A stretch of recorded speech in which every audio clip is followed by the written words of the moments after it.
Usually when interviewing a talented modeler, the first question is, how did you get involved in the hobby?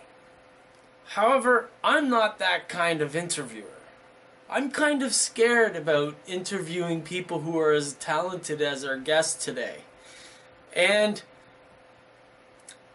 I know for a fact that he's been interviewed a number of times, and I think there's even been a movie made about him. And that's pretty crazy. So I don't want to ask questions that are going to immediately make this gentleman bored and make him feel like he's been through this before.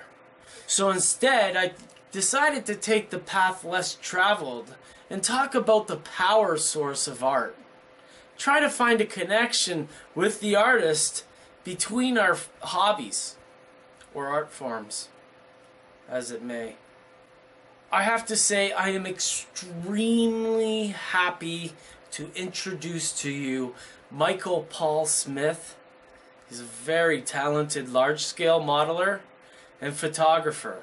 However, you might be amazed at how he takes his photographs. Well, hello Michael. How are you doing today? I'm okay, actually. I'm surprised. But yeah, I'm fine. And yourself?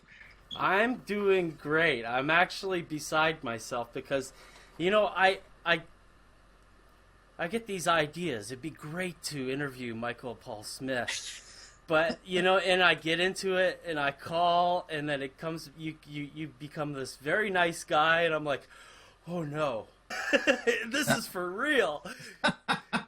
I'm nobody. I'm really nobody who just happens to be well known. Well, I think of myself, well, not well known, but as a nobody. And that's what scares me is because I have no fear until it starts to work. And then I'm like, oh my goodness, what's going on now? I can bring it down a notch and burp if you'd like, or fart. Yeah. I mean, it's a guy thing. Yeah. Pull my finger. Absolutely. So do not be anxious or anything like that. Really, I am. Oh my God, I'm a 10-year-old. I really am a 10-year-old with a beard. That's. By the way, fabulous beard. My God. Oh, I hate you. Thank you. I've been growing it since September. That's really nice. Never shave it. That's spectacular. So I had an uncle teach me. He said, you never shave a single part of your beard until it looks like it should be shaved all off. Oh, when's that? Because I've had mine for 50 Well, years. It comes out this way first, right? And when you're like, oh, I got to get rid of it, you just trim it a little bit. Yes, trim it. Yeah. But if you start off with manicuring, it never works. Manscaping, what is that about? Exactly. Yeah. Here we go. I just wanted to start off by saying thank you very much for doing this. I know artists often are comfortable sharing their work, but doing interviews, probably not so much. So I want to thank you a lot for doing this. I want to talk to you about the challenge of your art and how it affects your life. Yep. And I want to talk about inspiration, composition, and then the anxiety and reward of personal achievement. Because I think that's what art... Yes. That's why we do this. That's why we struggle. Absolutely. So that's what this interview is kind of about, and kind of what really interested me in getting to know you. In our previous correspondence, you mentioned you started creating at a young age, but you also mentioned you were a very shy kid. Oh, God. Just shy to the point where we rarely had people over. I mean, my uncles and aunts, my parents didn't entertain. But even when they came over, I would hide behind the couch and my dad would pull me out and put me in the middle of the room and I would sit in the ball, curled up in a ball, and wait until they left. I mean, it's terminal. It came with the body. Good. I was put in the middle of the room and I felt like I was being told to entertain. Right. And I don't sing and I don't dance, let me tell you. I learned. I often feel like my early models had a beginner's luck to it. In hindsight, I think I had an eye for color. How do you feel your creative interests progress, and did you have a natural talent? First, the natural talent, and that's not a conceit or anything. I mean, it just, again, like the shyness, it came with the body. I just got it. Things didn't look right. I don't know if it was called feng shui. If I had known the word when I was 4, go and I'd rearrange the furniture. My mother's going, "What are you doing?" I boy, I'm not being articulate right here, but it was always with me, and I would lay my clothes out. I would tell people how to dress and stuff like that. I mean, that's a whole other side story. You can go down that road if you want, but. Yeah, I never questioned it. And nobody said anything about it either. That's what was kind of curious. They didn't say, "Oh, this is fabulous," or, "You're good, keep doing this stuff." I just did it. And so I didn't have anything to compare it to. That leads me into my next question about your high school guidance counselor advised you to go straight to the steel mill. Oh, because yes. You didn't seem to have an employable creative skill. I often feel that people with great talent are overlooked. Yeah. What do you think your counselor missed? Well, I really was invisible. I mean, I was a picked on kid from day one, and stuff like that. So, you become the wallpaper, and, you don't make any, but, my class was only 50 kids, a bit large. I mean, so it's kind of hard to stay invisible that way. We were forced to do school projects together, whether you want it or not. Smith, you're gonna do the door design. It's like, oh God. So I did it, and we always would win. And but there was never accolades. Not that I wanted. I mean, I never even thought about that. But and so clearly I made an impression somewhere. But she didn't see it. I don't think anybody else saw it either. It's a sign of being a great team player, as if they can't find, if you contribute so well to the team. It's true, and I got to tell you, I'm great in a crisis. Oh my God, and I'm the guy behind the. Actually, we had a company that I worked for a while had a. We were forced to take these aptitude tests or whatever, blah blah blah, and it's like, what kind of person are you? And I was the only one out of the company had like 600 people in it or something like that. I was the only one who registered as being behind the scenes. And whatever, and I like that, but it always, I don't know. This sounds like a brag. Oh God, here comes the Catholicism coming in. Can you hear that one? This is the problem with interviews, because we feel like we're building ourselves up, and really? You're just talking truths here. Okay. It's all good. Okay. So let's get to the art. What inspires you? Nature, other artists' work, or maybe I have a feeling it's old movies, maybe. Yeah, movies. Movies had influenced me very early on. I mean, because back in the 50s, they were filling television with, with everything, because they didn't know what programming was. So there were movies all the time, and I watched them, and just started. Actually, that's what inspired me for eventually to do the forced perspective that I do, because I found out that the movies, they couldn't afford sets, so they built models and they put people in front of it. And that percolated in my mind for, decades, until I was in my 50s, and I finally said, hey, I can do this. And so movies, definitely for that. And also for composition. Movies showed me, how a scene could be balanced and the lighting. So and these were all kind of quiet things. Again, this was never discussed around a dinner table. And I have 5 brothers and sisters, and we had a grandmother living with us. So it was 8 people, and there was no conversation about this. So anyway, long-winded answer. It's all good. It's all good. That's what these things are all about. If we don't talk. Yeah, it's true. Okay, doctor, I'll give you $150 afterwards. But just to move on that, the older movies where they had the sets as opposed to just filming on a real street. Those sets were composed and compressed in a way to fit in the camera. Absolutely. Oh, and yes. And when they started, when I found books that showed the movie sets, yes, and it was like, oh, good. Here's the mother lode here, and repurposing things, columns in one movie. Actually, TV did that. The cheap TV shows that they kept cranking out, I'd see wallpaper in the background, and it would show up in one show, and it'd be the same. Yeah. And I'd go, wait a second, there's someone's manipulating reality here. So very big influence. British TV is still like that. No, I love watching the British TV stations because of that. Because they're still in the sitcom, their movie studios. Uh-huh. Yeah. I had no. Have to start looking at British stuff then for sure. Mrs. Brown's Kids. Mrs. Brown. Oh, Mrs. Brown. Oh yes. It's hilarious. It's Anyways. a guy, right? It's really a guy. Is that true? Mrs. Brown is maybe I'm It's been thinking. in my mind now. Okay, but anyway, it's okay. It doesn't matter. It's so British, you know. I'm going to check. Mrs. Doubtfire. Yeah, it's kind of like that, Rob. Yeah. Much of your work I have seen is large-scale 1:124. The vehicles are staged in static dioramas. Are your structures all scratch-built, or? Only a few are repurposed kits that I found. I'm a dumpster diver, so you know I found these. Actually, that's what started me off, a G-scale building, and I went, oh, this looks like the right scale. So, and I just kind of took it apart and did some stuff. But once I figured out how to build those, how they made those models and all that, I said I can do this. And yeah, so 99% of them are scratch. Actually, they're all scratch built now. Yeah. And it's real cheap and easy too.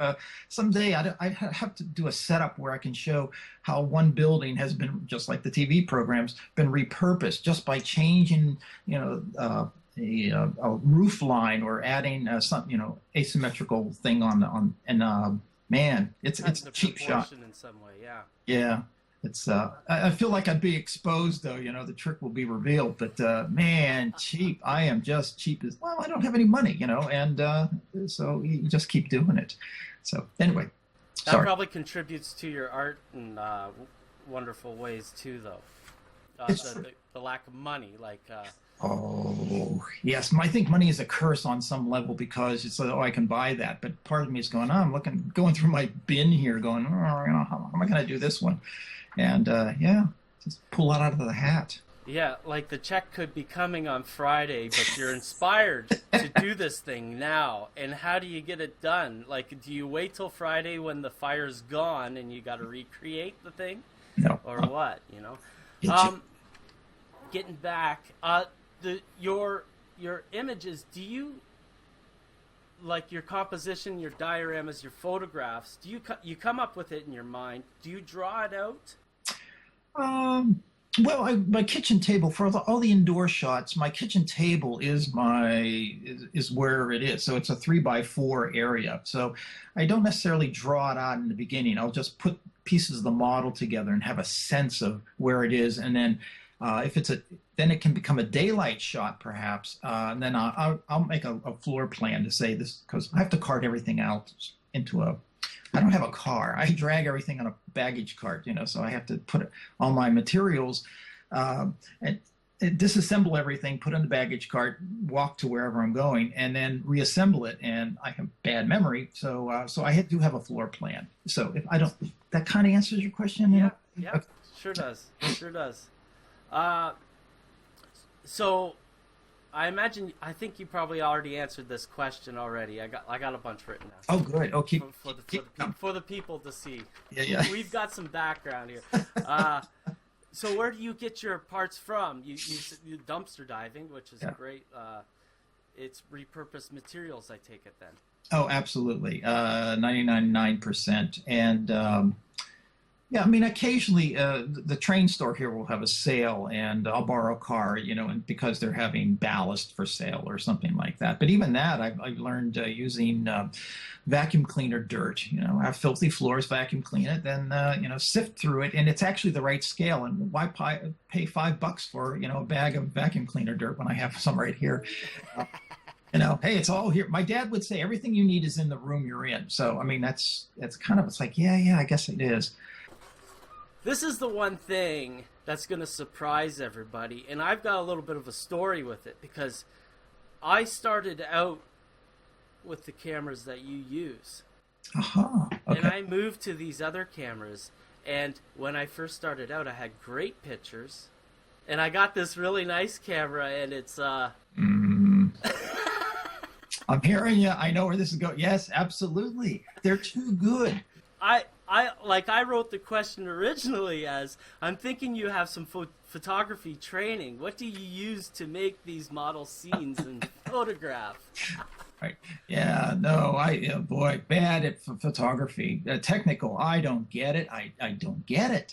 It's math, and I just, my mind fuses on that one. F-stops, it's like smaller aperture. I mean, it really is that. It's that panic. And the cheap camera, started out with a 4 megapixel and then went to a 6 megapixel because they weren't making the 4 anymore. And by the time when that one died, I went up to, I think, a 10 megapixel, and that was getting a little too good.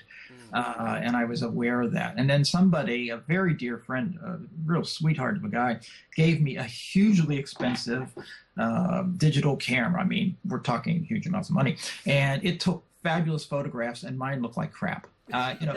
There was too much detail, and with models, and you don't want to get too close to a model. When you're holding a model in your hand, it looks really cool, and always look at that, everything works and stuff like that. When you photograph it, it's not in scale, so the hinges are wrong and all that. And the digital camera, a good digital camera, will pick up every one of those things. So you need that blur of a bad, not a bad lens, but you know what I'm saying. Yeah. The bokeh. So, yeah, absolutely. So I had somebody, a younger person, dumb down my camera for me, because I have a Canon, 14 megapixel, this one, and I said, how can you make this take crummy pictures? So they went in there and did this thing, and it's like, okay, this is good now. So. And also, don't get too close to the model. I have to be at least 2 feet away. That helps. I'm still learning. I'm self-taught, and someone says, "Why don't you go, online and look at this stuff?" And this sounds kind of Luddite, person who doesn't like change or anything, but it doesn't occur to me. I guess I can thank my dad for that. He says, figure it out yourself.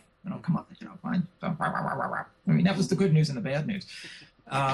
But so the learning curve is still steep when I take my photographs. I never know each photo session, is it going to turn out? And I get very anxious. I mean, it's like, here's the 10-year-old, you're listening to 10-year-old talking. And I just hold my breath, and I have to just get zen. I don't know if you want me to go down this road or not, but I have to say, I can do this to the best of my ability and hope for the best. And so I at least get 1 or 2 photographs out of 30 per session. So, that's pretty good odds, at least for me.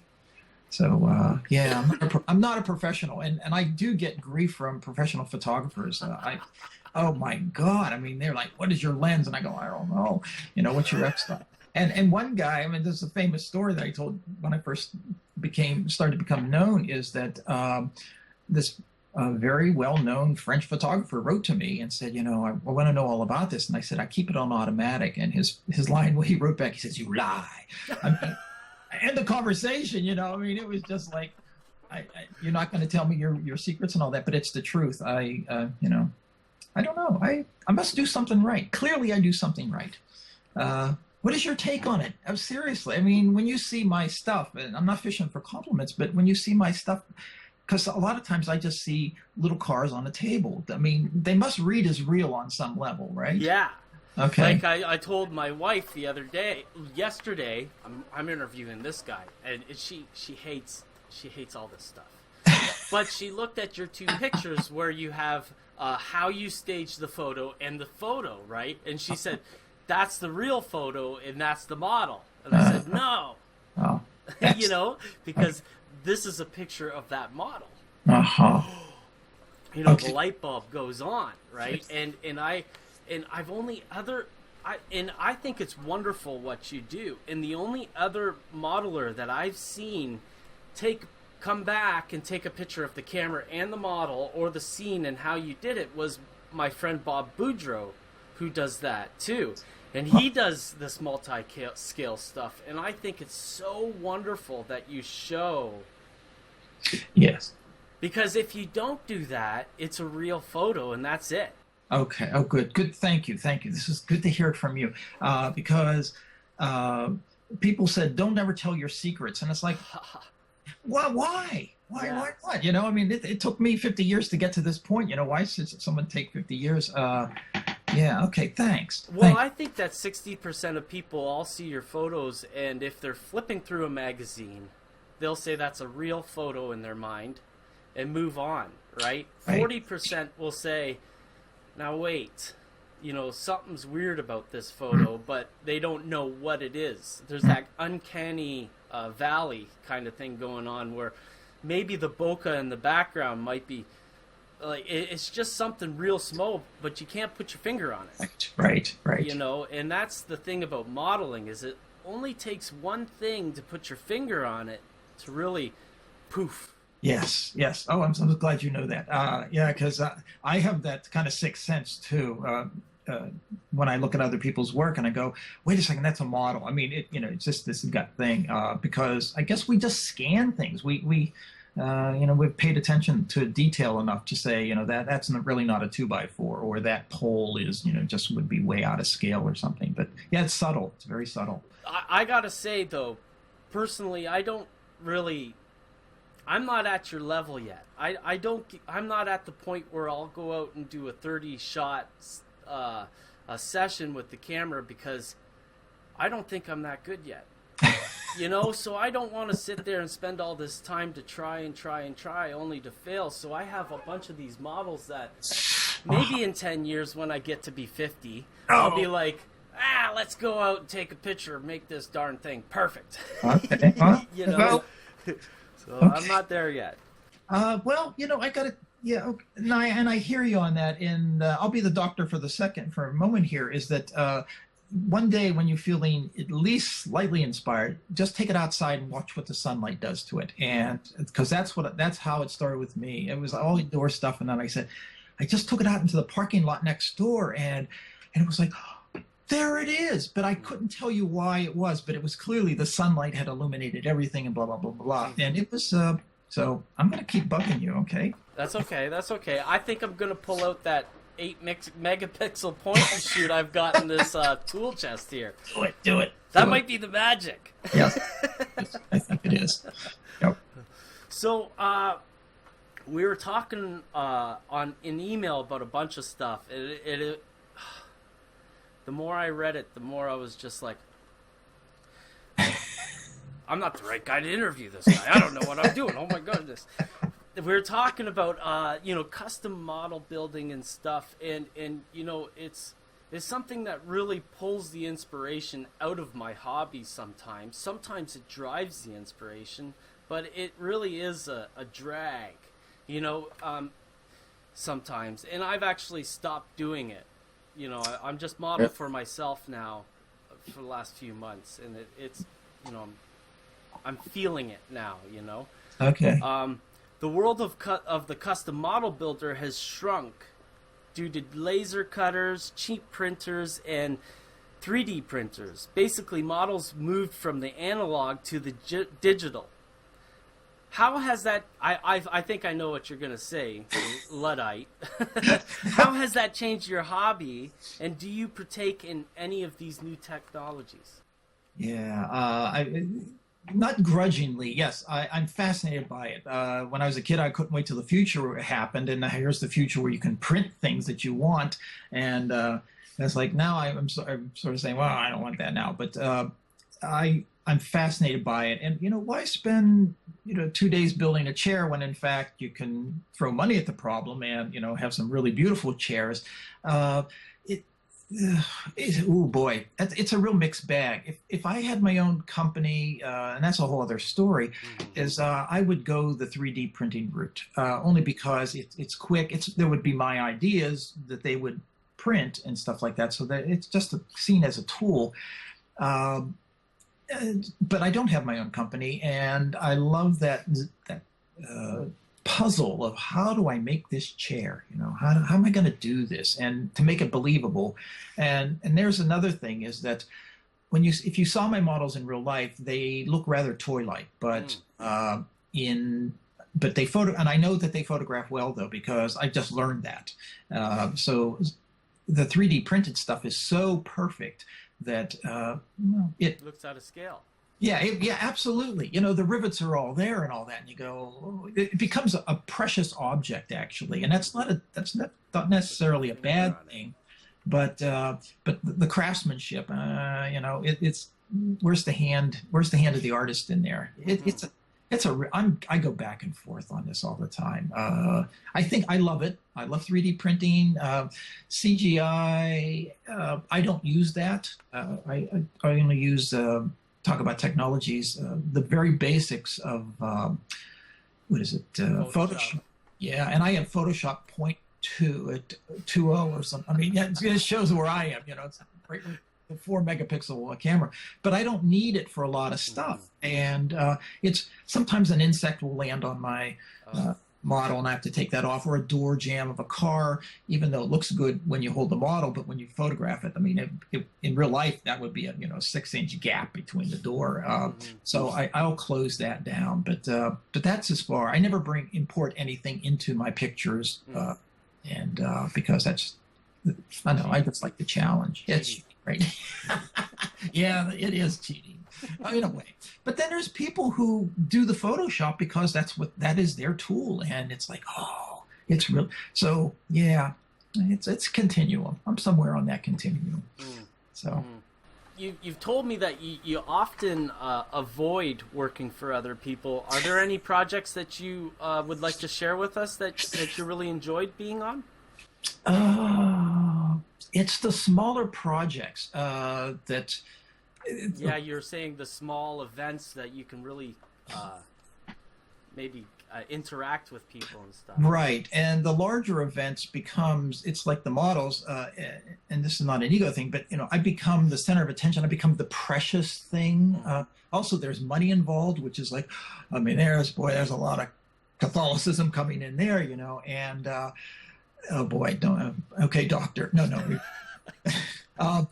And I have been offered huge jobs. I mean, by mega corporations, and I had to turn them down for a lot of reasons. One, I don't have a shop, and I don't have anybody working with me, and the deadlines are unrealistic. Although if I had 5 people, I could probably do it and stuff. But there's a certain queasiness that I get, and that's my own issue. I realize that, of doing my stuff for money, and how odd is that? I mean, I became a wallpaper hanger and an interior. I mean, I had a lot of odd jobs, which I loved, but they felt more, I don't want to say honest, because that's whatever. I didn't have to, I got paid for real physical labor. Making models and stuff like that seems like fun, getting paid for. Make-believe, yeah. Yeah, and how's that for weird, huh? Oh my gosh. Like, where is this coming from? But people are willing to throw huge amounts of money. I mean, I could retire. You could retire off, with half of this, and vice versa, and all that kind of stuff. And I can't bring myself to do it. I don't know. It's really hard for me to price myself out too. Oh God.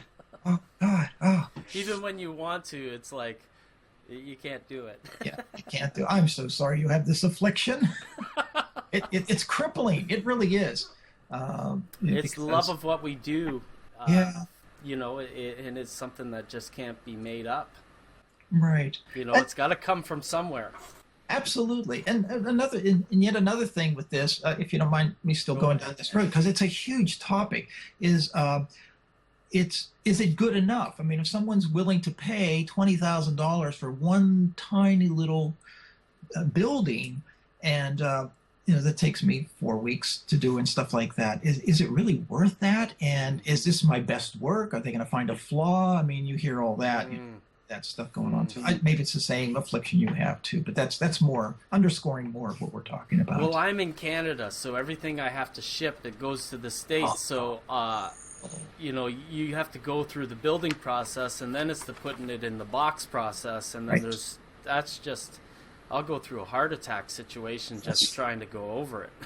Absolutely. And will it get there no matter how well? Can I please drive this to you? Right. I'll do it for free. Just let me drive it. Yes. Yeah. I'll do it for free just as long as you thank me. Yes, absolutely. Give me the credit. That's all I want. You get all this attention and stuff like that. Does that make you want to do more of what you're doing, or is there something next? That is an excellent question. I've never been asked this before, and I think about this all the time. It kind of spurs me on to want to do, because here's the brag, and it's a good brag. I mean, I put everything on Flickr. That's where all my work is, and I have 91,500,000 views, and I'm thinking, I mean, this chokes me up because that's a whole nation, of people, and so people are watching. They are clearly watching, and Canada has 32 million, by the way. Oh Jesus! Okay, I'm drawing a border here right now. Yeah, it's so there's a certain pressure there, but which I have to totally disregard, because then it's like, oh, it's my next one, and then it just becomes all muddled and stuff. It's not from the heart, and so I have to push that aside.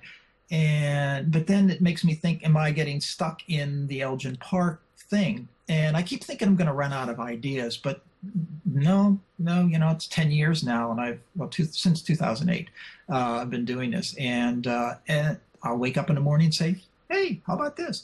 And so that's not getting old yet. But then there's this whole sub thing of Robbie the Robot, playing in tapping into my past and all. There's also the George Jetson era that fascinates me. That what's Googie architecture, it's called. But it only lasted for 5 years. It was a 5-year architectural and the way the cars looked back then. And I'd love to tap into that. It's not there yet. Kind of like some unknown future, yes. Or your vision of the future kind of thing. Yeah, or actually, it was an era that never happened. Somebody had said really succinctly put. Also, like the Victorian went to steampunk. Yes, absolutely, and it probably, on some other reality, it probably has done that too. So when I die, I'll come back and let you know what's going on. But then there's so if I go away from the models, I actually did drawing and painting for a while, and well, you said you were an art director at a marketing company. Yeah, and also a textbook illustrator. Yes. Oh my God! So that stuff is in there too. They take much longer. A drawing or a colored pencil drawing will take me almost a month, sometimes 4 months. I mean, I just get nuts about it, and so that's a bad thing. So the models, Elgin Park, my models and dioramas, they happen quickly, more or less quickly, and I like that because it doesn't get stale. I don't overthink it, and I clearly have the tools that I can keep grabbing. So I can do this is how you make snow, this is how you do this, and how you light it, and I need that creative engine going all the time. I don't know how it is for you, but if I'm not producing anything within a couple months and stuff like that, I mean, I just lose it. I just yeah. Not to put a fine point on it. Yes, absolutely. And but then also though, when you're building these models, you're inspired. It's got to get done. Your heart starts pumping, and you pace. Yes, absolutely. And grabbing the chin. Pulling the hair on. Look at that. I mean, this is. People don't see that part. Yeah, that's why it's down here. Okay. Also, waking up at 3 o'clock in the morning, trying to get an idea, working it out, and I realized this is a constant thing. This is a perpetual motion machine, and it's thrilling, and it's upsetting, and at the same time, this is what it is. Art is life. Absolutely. Art is life. Yeah. Well. It is interesting because like my wife will come into the room and I'll be pacing back and forth, and she'll turn around and just leave the room, because if she doesn't, she's gonna get an earful of about 20 different things that I'm thinking, and she's like, I'm not part of this, I'm out. Right. I don't know what you're talking about. I don't care, or it's just it's become so internal that it's even hard to articulate it to somebody else. It just sounds like gibberish.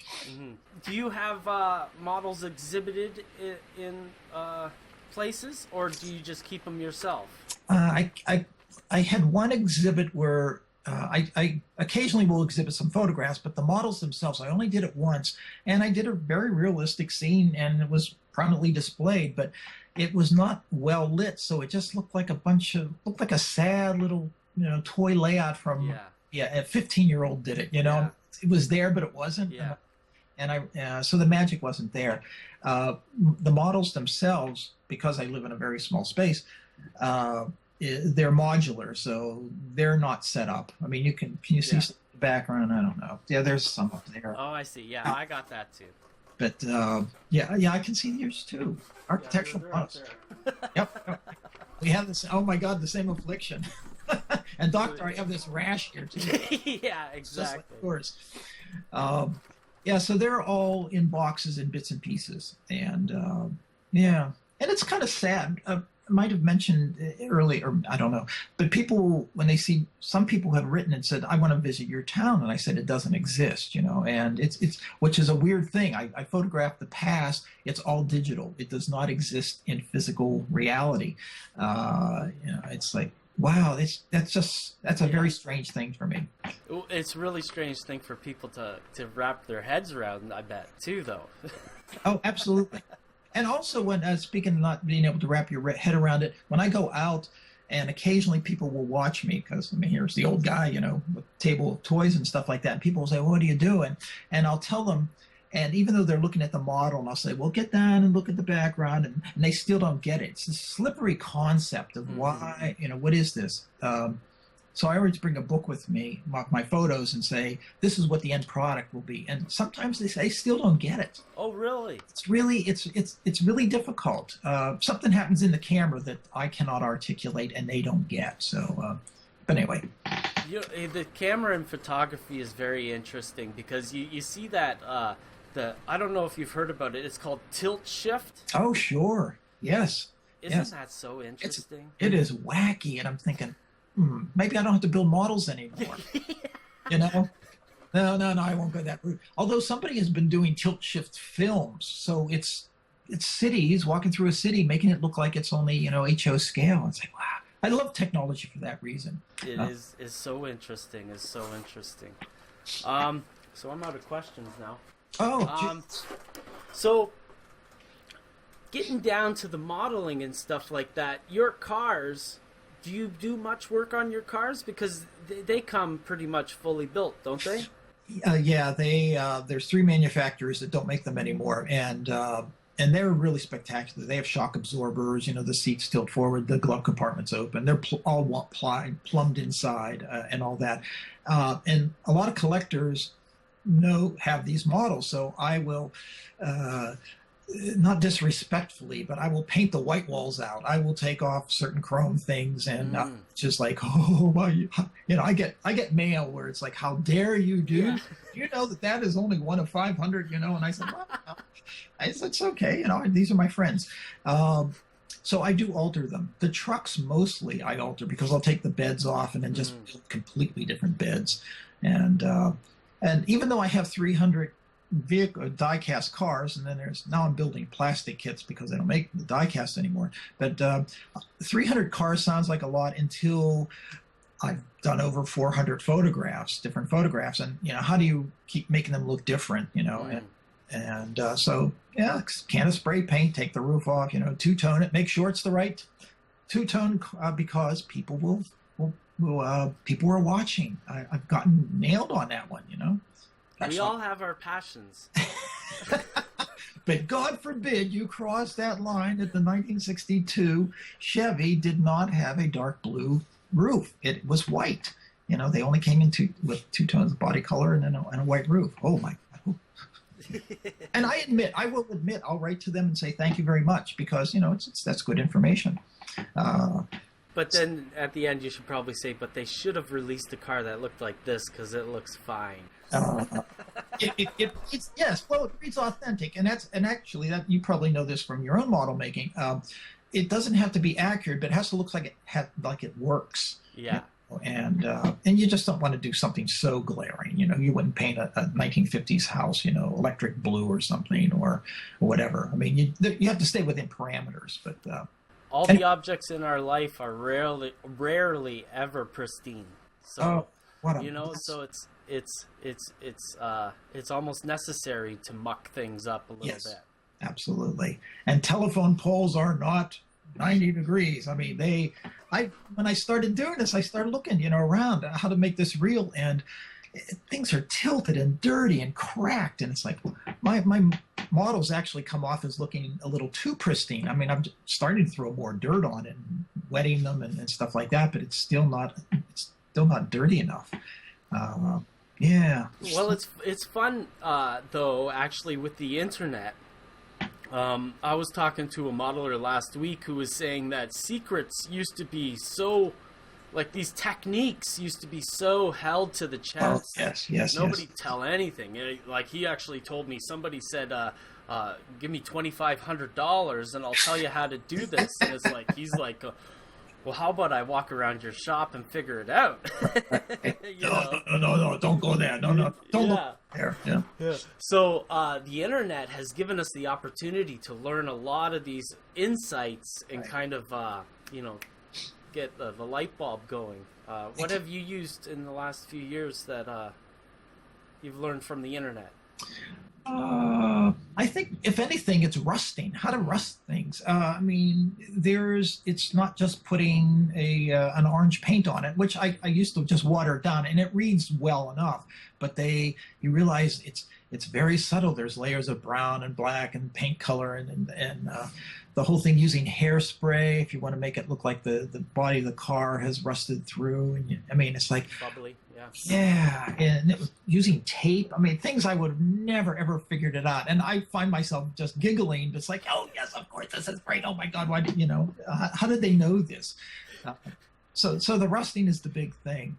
And which is interesting, the reverse of that is people have a hard time with road surfaces, and my road surface, that is the most asked question I get. I mean, I get hundreds of emails every year of what is my road surface made of, and it is just dirt and paint. And I have a whole lengthy pre-written thing out now, and people ask me, and I just send it to them because it does read realistically, and it was just by default. I mean, I just had a crappy board, and I kept repainting it and not cleaning it off, and each time I photographed it got better and better. Mm-hmm. So that's the secret I put out there, and I hope it's. So you're saying you take dirt and paint it in the tar and chip style, or concrete style? It's not concrete, but. Asphalt or macadam. Yeah. I don't know what you call it up there. Macadam. I don't know if it's asphalt or whatever. Whatever. Anyway, it is. It's a piece. It's foam. What is it? Gator board, which is like foam core, but it's more rigid. But anyway, I got gray. 100 times. Okay. That's awesome.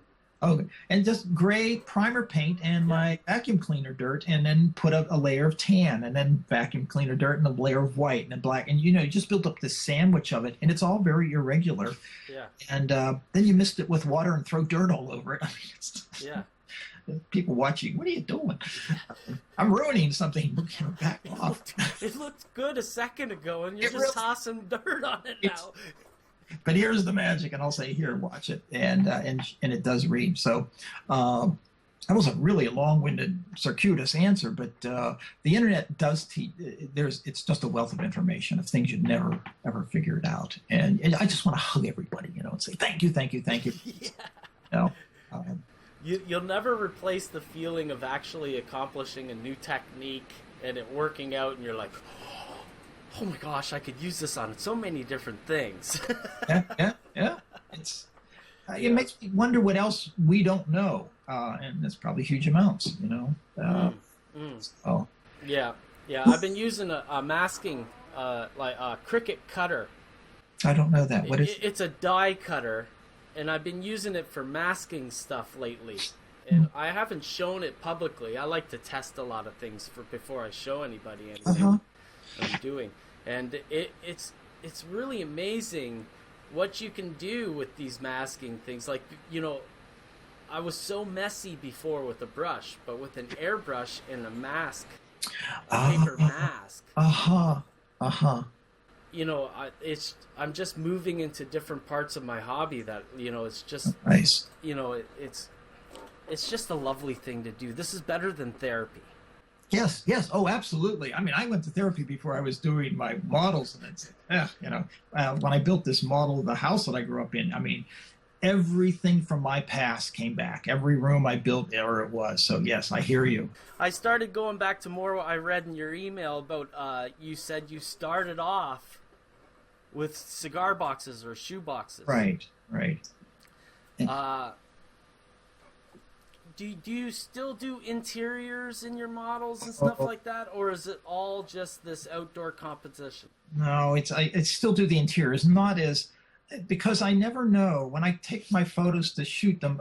I'm constantly moving the model base. Once the model is on the base, I can move the whole base and get the different background and all that. But I never know when the light's going to come in through the window and what it will illuminate. And the last thing you want is an empty room in there. Yeah. So I just did the Shasta trailer dealership model, and I posted it on Flickr. And you can't. The lighting wasn't the picture that I chose. The lighting didn't illuminate the inside, but there's a whole Shasta trailer interior taken apart. There's a desk. There's advertisements because you might just see it, and sometimes that's all you need is just to see a chair in the background, and it just adds another level. Yeah. So yeah, the interiors are still there. They're not as nutty. I have 2 buildings here where they're houses, and I actually put sheets on the beds. I mean, what was like. Who is going to and shelf paper in the cabinets, and I'm going, and I actually had to stop myself and say, "What are you doing?" You just kind of get on this roll. You're working on the shag carpet. Going... Yeah, absolutely. Thank God I have a cutoff period of 1966, because if I went into the 70s, I mean, there'd be Mylar wallpaper and shag, and I live those eras. I know it, and it's got to be done right. Yeah. So. But actually, to change the subject somewhat, you had asked me a question earlier before the interview about, and it was just this poignant thing, and it really choked me up, because you said, what's it like now to know that my work is out there? I mean, I have 2 books. There's a film about me. It's like, and that is, it's really exciting and scary, and it's like. Being on Elastic Band, I go from happy to scared to sad to depressed to, I mean, it's all over the board. And people say, I've gotten people call me and say, you're famous, and okay. You're not using it. I'm not using it, and also, another weird aside is that you must be filthy rich, and it's like, no, I'm not. Mm-hmm. But anyway, they just assume that. But to be every day, I wrestle with that. Not in a bad way, but I try to put it into perspective. How does this work? How does the being well known and also being the 10-year-old and the recluse and everything? How does that work? Oh, somebody's chirping. Yeah, they do. Is that you? Oh, yeah, that was me. Well, my point with that is that if I didn't share my modeling on the internet, I probably would be invisible. Yes. And that's why, when I first started reading your emails and stuff like that, I was like, oh my goodness, I met somebody else who's not an ego hound, who's not about to attack me because I'm really interested in his stuff. This is great, and it was such a rewarding experience meeting you. Oh. Because you really put together some things in my life in the past few days that I've really had, I'm still sorting it out. Yeah. And it's really good, and I want to thank you very much for it. Oh. Tears coming to the eye.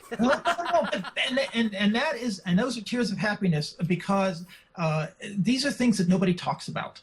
Mm-hmm. And I mean, just interviewer and interviewee, these are topics that they're too soft and squishy or whatever, so they're not talked about, or it's not the right audience, or also with a guy to guy, I can talk to women about this stuff. I mean, they don't get the model thing, but they get the artistic design, thing. yeah.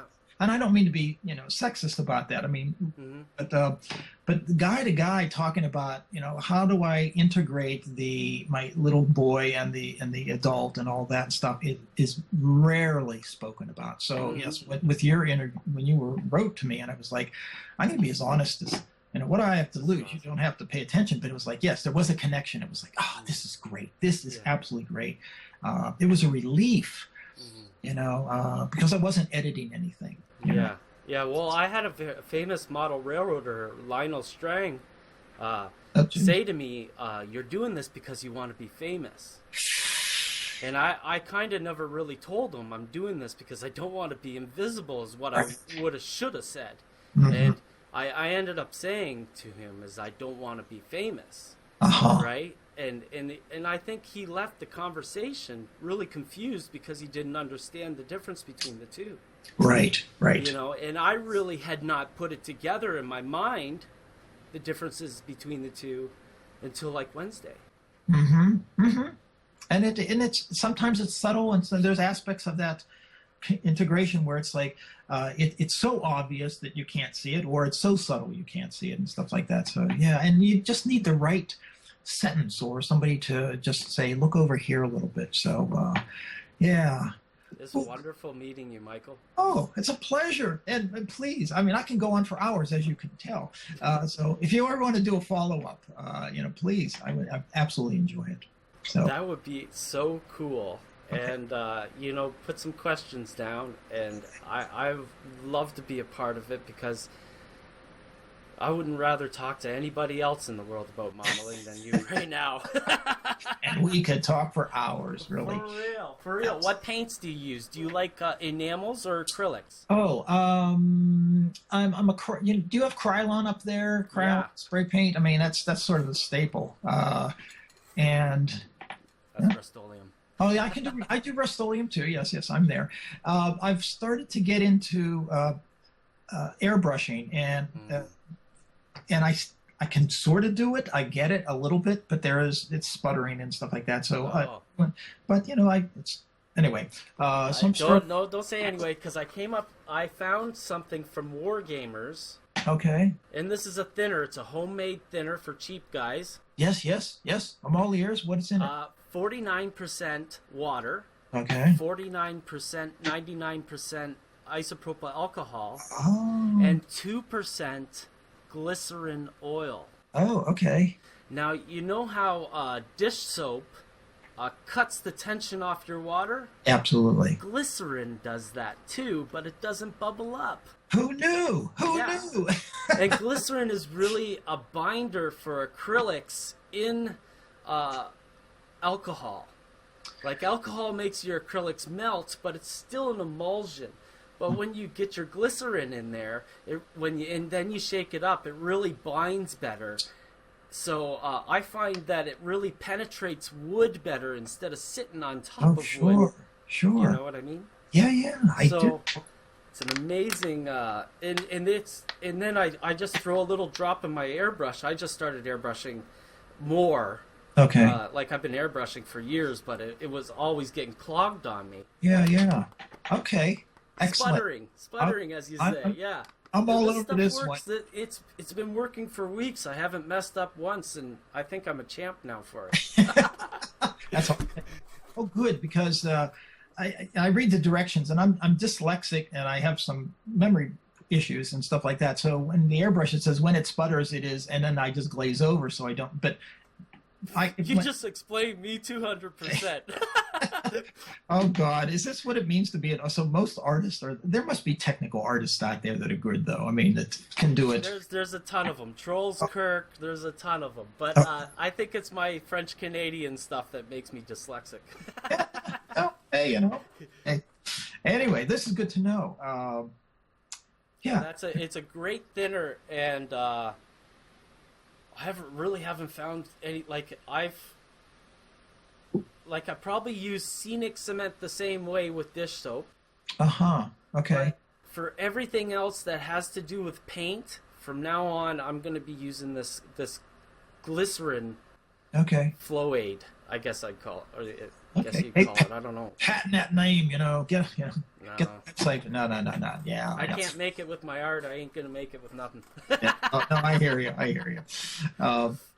But getting back to the paints is that I do some brushing on and stuff like that, and weathering. It's just I use acrylics for that because it's quick and I can wash it off if need be and all. I try not to do anything, commit too strongly to certain models because I have to undo them and repurpose them and stuff. So that's one of the issues there. So do you clear coat the model maybe and try to clean it off? Soap and water. Okay, and that's the beauty of acrylics, right? Absolutely. And, with the building the car models, now that I'm doing those, I use Krylon and shoot it through a brush, an airbrush and stuff, and then I don't clear coat it.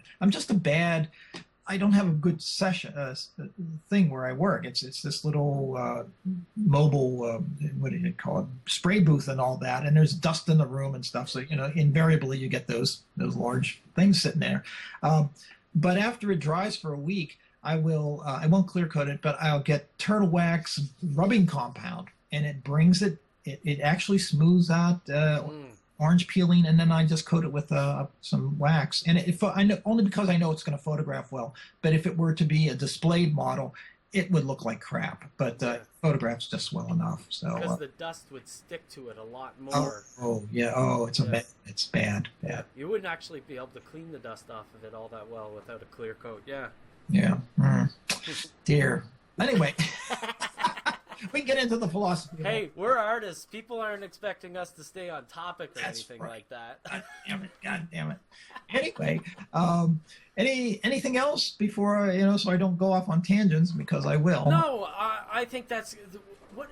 Is there anything that you're going to be doing this year? You try to avoid these public engagements so much, but is there any public engagements we can hound you at? Yes. Well, they're local because, like I said, Boston. I don't have a car, and I can borrow a car, and I can only drive. Boy, I can do a sharing violation, which I won't. But anyway, I can only drive so far. Mm-hmm. And but I have some speaking engagements. One with the Model T Club, and which is fascinating unto itself. A few local libraries, believe it or not, are very good venues because people come because they're interested, and you get this nice give and take and all. It's an interesting idea because I have been in the library when you like in the spring they have garden people come in and they have a nice little exhibit and stuff like that. That's an opportunity to actually get together with people in that way. And it's low pressure and they are interested because they're interested. It's not that they're avid model makers, so you don't get an angry crowd there. Yeah. And it's a good way to get the word out. And it's amazing how exponentially it grows. I mean, just somebody said, "Oh, I heard you at this library here. Can you come down here and all that?" So those are the main things. And libraries are generally quiet too, so that actually adds to the beauty. Yeah, people talking in the background. It's like, Yeah. Focus here. Look at my eyes. So yeah, you get out there. We can have a talk afterwards if you want. I'll give you the raw. Get out there and really get your work out there. It take little tiny baby steps. It's very rewarding. Yeah. It's also very humbling too. Am I talking too much? Because no, you're good. You're good. We should wrap it up pretty soon. But that's actually let's just wrap it up now. That's okay. You said we can talk again. That's all I need, buddy. Okay, very good. Excellent. Well, thank you, Ron. It was very nice to talk to you, Mr. Smith. Hey. How would you like me to say your name? Well, my dad always called me Michael Paul when he was angry at me. So, and then when I moved out of the house, this is a true story. When I moved to Boston, I would get mail from Michael Smith, and one of them was a $25,000 bill for a kidney transplant. And I said, I still have my kidneys, I had a contest and all that. So I heard my dad yelling, Michael Paul. So I figured I'm going to use that. It differentiates me. Differentiates you. Yeah. Okay, I see. So it's not a snob thing, but Mr. Smith works. I mean, I'm old enough, I'll take Mr. Smith. I like Mr. Smith, it's playful and respectful at the same time. So you can say it sarcastically too. So please. Well, it was very nice to meet you, Mr. Smith. Oh, thank you, Ron. I want to thank you for the interview, and it's been great. Excellent. We'll talk later. Talk to you later. Okay, Bye-bye. bye.